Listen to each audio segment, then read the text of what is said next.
Hey there, folks. If you're a Lloyds Bank customer in 2025 and need to deposit money without heading to a busy branch, using your local post office is a smart, convenient option. In this full guide, I'll walk you through the entire process step by step, so you can get it done quickly and hassle-free.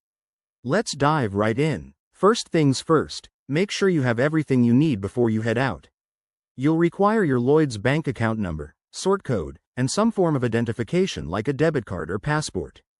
Also, prepare the cash or check you want to deposit. This preparation will save you time at the post office. Step 1. Locate your nearest post office. In 2025, you can use the Lloyds Bank app or website to find one that accepts bank deposits.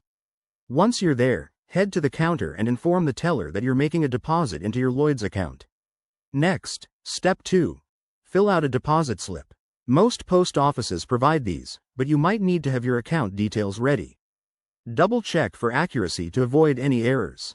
If you're depositing cash, count it out clearly. For checks, ensure they're endorsed. Step 3. Hand over your deposit to the teller along with the slip.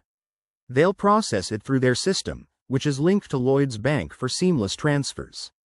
You might be asked to verify your identity, so have that ID handy. After that, Step 4. Get your receipt. Always take a printed or digital receipt as proof of the transaction.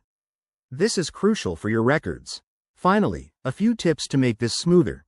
Check the post office's operating hours in advance, as they might vary, and remember that there could be fees for using this service, typically small, but it's good to know.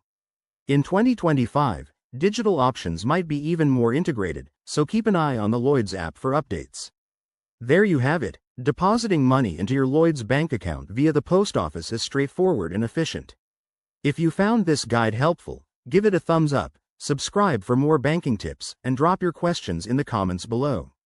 Thanks for watching, and see you next time.